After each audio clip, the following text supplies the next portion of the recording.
Good morning. So when I was in graduate school, I was a runner, and a friend and I decided that we were going to run the Boston Marathon. And so we started training, and we overtrained, and I developed knee and back problems.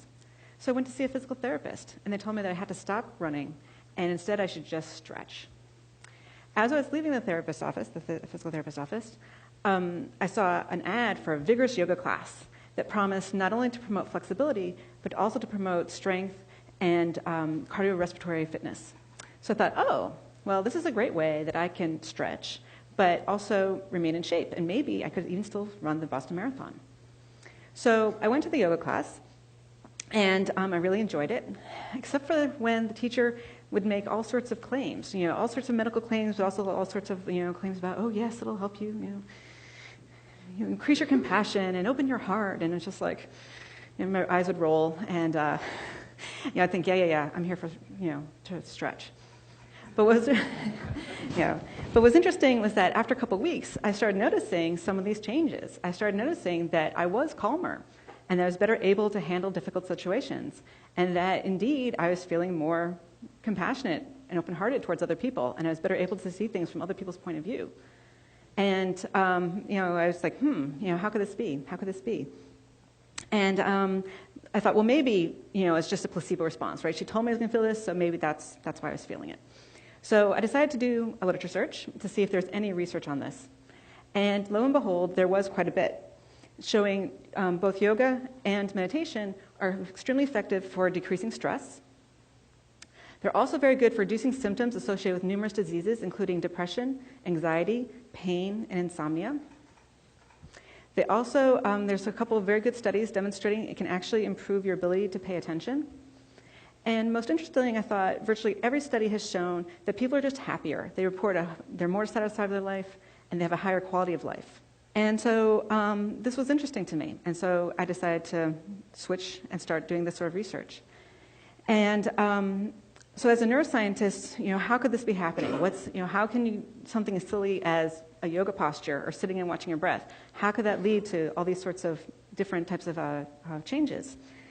So what we know is that whenever you engage in a behavior over and over again, that this can lead to changes in your brain. And this is what's referred to as neuroplasticity. And what this just means is that your brain is plastic and that the neurons can change how they talk to each other with experience. And so and there was a couple of studies demonstrating that you can actually detect this using machines like the MRI machine. The first study was with juggling. They took people who had never ever juggled before, and they scanned them, and then they taught them how to juggle, and they said, keep practicing for 3 months. Then they brought them back after 3 months, and they scanned them a second time, and they found that they could actually detect with the MRI machine changes in the amount of gray matter in the brain of these people in areas that are important for detecting visual motion. So I thought, okay, 3 months, can we detect, can meditation change brain structure too? That's something as, as simple as, juggling. What about meditation? So the first study we did, we recruited a bunch of people from the Boston area, and these were not monks or meditation teachers. These were just average Joes who on average practice meditation about 30 or 40 minutes a day. And we put them in the scanner, and we compared them to a group of people who are demographically matched, but who don't meditate. And what we found is this, that there were indeed several regions of the brain that had more gray matter in the meditators compared to the controls. One of the regions I'm going to point out to you is here in the front of the brain. It's an area that's important for working memory and executive decision making. And what was interesting about it was when we actually plotted the data versus their ages.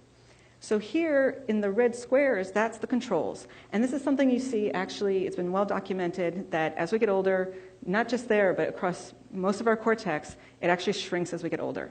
And this is part of the reason why as we get older, it's harder to figure things out and to remember things. And what was interesting was that in this one region, the 50-year-old meditators had the same amount of cortex as the 25-year-olds, suggesting that meditation practice may actually slow down or prevent the natural age-related decline in cortical structure. So now the critics, and there were many critics, said, well, meditators, they're weird. Maybe they're just like that before they started practicing, right?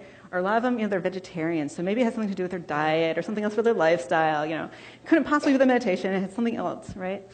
And to be fair, that could be true. This first study could not address that. So we did a second study. In this study, what we did is we took people who had never meditated before, and we put them in the scanner, and then we put them through an 8-week meditation-based stress reduction program, where they were told to meditate every day for 30 to 40 minutes. And then we scanned them again at the end of the 8 weeks, and this is what we found. So what you can see is that several areas became larger. In this slide, we can see the hippocampus. And in the graph, the controls are in blue and the meditation subjects are in red. And what we see is that the hippocampus, and this is an area that's important for learning and memory. It's also important for emotion regulation. And what's interesting is there's less gray matter in this region in people who have depression and PTSD. Another region we identified was the temporal parietal junction, which is here above your ear. And it's important for perspective taking and empathy and compassion. And again, these are both functions which people report changing when they start practicing meditation and yoga. Another region we identified was the amygdala. And the amygdala is the fight or flight part of your brain. And here we actually found a decrease in gray matter.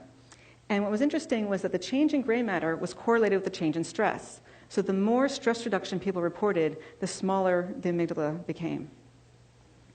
And this was really interesting because it's sort of the opposite and parallel of what some animal studies have shown. So Chatterjee and colleagues using rodents, they took rodents who were just happy, normal rodents, and they had them in their cage, and they measured their amygdala, and then they put them through a 10-day stress regimen. And at the end of the 10 days, they measured their amygdala, and this exact same analogous part of their rat brain grew. So we found a decrease with stress. They found an increase with stress. What was interesting is that then they left the animals alone. And 3 weeks later, they went back and tested them again. And 3 weeks later, that same part of the amygdala was still large. And the animals, even though they were in their original cages where they were happy, were still acting stressed out. So they, were cowering in the corner, and they just weren't exploring the space the way they had before. And so this is the exact opposite of what we saw with the humans. Because of the humans, nothing has changed with their environment. They still had their stressful jobs. All the difficult people in their lives are still being difficult, and the economy still sucked. But yet, their amygdala got smaller, and they were reporting less stress. And so together, these really showed that the change in the amygdala, it's not responding to the change in the environment, but rather it's representing the change in the people's reaction and relationship to their environment. And then the other thing that the study shows us is that it wasn't just that people were saying, oh, I feel better, or that it was a placebo response, or that they were trying to please us, that there was an actual neurobiological reason why they were saying they felt less stressed. And so the idea that I'd like to share with all of you today is that meditation can literally change your brain. Thank you.